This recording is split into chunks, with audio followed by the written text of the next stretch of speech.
বৰপেটাত বিশাল বাইক ৰেলীৰে নিৰ্দলীয় প্ৰাৰ্থী দুলু আহমেদৰ মনোনয়ন দাখিল। সাংবাদিকৰ আগত দুলু আহমেদৰ মন্তব্য। বৰপেটাত ফণীভূষণ চৌধুৰীৰে মূল যুঁজ হ'ব দুলু আহমেদৰ। দুলু আহমেদ 1 লাখ ভোটত জয়ী হ'ব। বৰপেটাত কংগ্ৰেছ আৰু PPM তৃতীয় চতুৰ্থ স্থানত থাকিব। লুৰিণজ্যোতি সন্দৰ্ভতো মন্তব্য। লুৰিণৰ জিহাজ ডুবিব আৰু দুলু আহমেদৰ জাহাজ পাৰ হ'ব।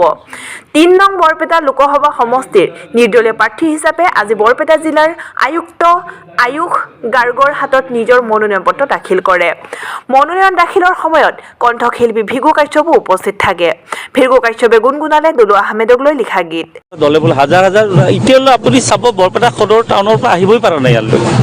তথাপি আমি যিহেতু এটা টাইম নিৰ্ধাৰণ কৰি দিছে, আজি বৰপেটাবাসী ৰাইজে ইতিমধ্যে সিদ্ধান্ত দিছে, কিন্তু এখন আকৰ্ষণীয় যুঁজ হ'ব। শেষ হাঁহি দুলু আহমেদে মাৰিব, নিশ্চিত থাকক। থাকে মঞ্চই ইমান চিঞৰ বাখৰ, জিন্দাবাদ শ্লোগান, তাৰপিছত নেতাৰ ভাষণ, মাইকৰ শব্দ, তাৰপাছত যদি মানুহটো টোপনি মাৰিব পাৰে, সাংসদৰ মজিয়াত তেওঁ আৰু AC ৰুমত কি কৰিব আপোনালোকে জানা আছে। তেখেতকতো এনাৰ্জি ড্ৰিংক খুৱাই মুখ্যমন্ত্ৰীয়ে চলাই আছে। এনাৰ্জি ড্ৰিংক খুৱাই লৈছে, কিমান দিন খুৱাব বেচাৰা, তেওঁ খেলিব মনে নাই। দুখ লাগে ফণীদাৰ অৱস্থা মোৰ দেখিলে, খেলিব মন নাই। জোৰ জবস্তি মানুহটোক এনাৰ্জি ড্ৰিংক খুৱাই খেলিবই লাগিব বুলি কৈছে 7 তাৰিখলৈ।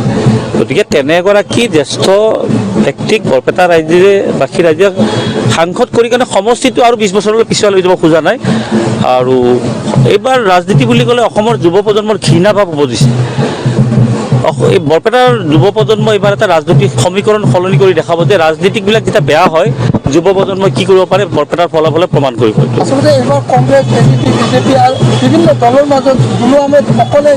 মই এটা কথা মই বুজি নাপাওঁ, কংগ্ৰেছে আক্ৰমণ কৰিব লাগে বিজেপিক বা অসম গণ পৰিষদক, বা অসম গণ পৰিষদে আক্ৰমণ কৰিলে কংগ্ৰেছক। গোটেইকেইটা 3টা পাৰ্টিৰ লক্ষ্য দুলু আহমেদ। তাতে আপোনালোকে বুজি যাব লাগে যে যুদ্ধখন দুলু আহমেদৰ লগতে আছে। ৰাষ্ট্ৰীয় দল, ডাঙৰ দল, তেখেতসকল 150 বছৰ কয়, কোনোবা 70 বছৰ কয়, কোনোবা 30 বছৰ কয়। মইতো সৰু মানুহ ভাই, সৰু প্ৰাণী। 3টা দলৰ লক্ষ্য মই কি পাইছোঁ মই বুজি পোৱা নাই, কিন্তু মই ভাল পাইছোঁ যে তেখেতসকলে মোকে প্ৰতিদ্বন্দ্বী বুলি ধৰি লৈছে 3টাই। গতিকে সেইখিনি শেষ হাঁহিটো মই মাৰিম। আৰু বৰপেটাৰ সমীকৰণ সলনি হৈছে এইবাৰ। বৰপেটা সমষ্টি 20 বছৰ পিছুৱাই গৈছে।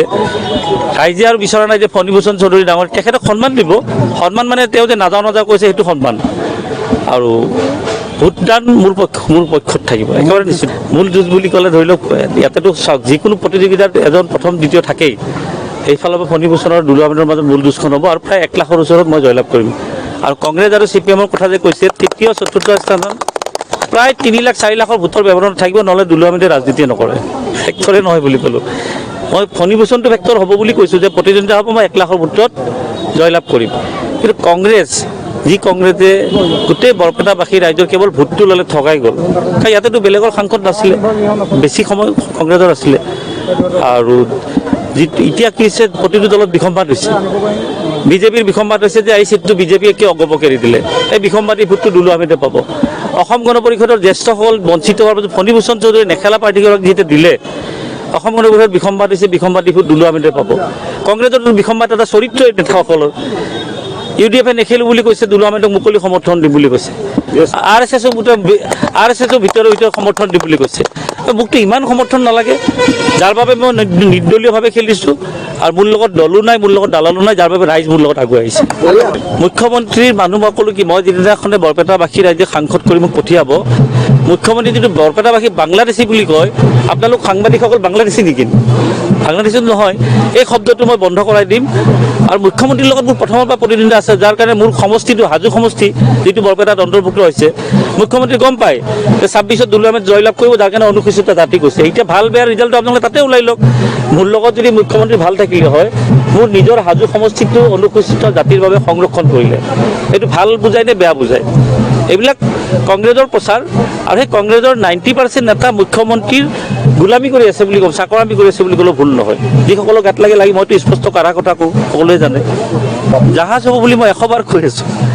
প্ৰতীক জাহাজতে খেলিব নহয়, জাহাজটোতো এইটো নিৰ্দলীয় চিম্বল। আপোনালোকে আজি গধূলিৰ ভিতৰত গমে পাই যাব দুলু আহমেদে জাহাজৰ প্ৰতীকতে খেলিব। লুৰিণজ্যোতি গগৈ জাহাজৰ মালিক নহয়, জাহাজৰ মালিক অসমৰ ৰাইজ হয়, বৰপেটাবাসী ৰাইজ হয়।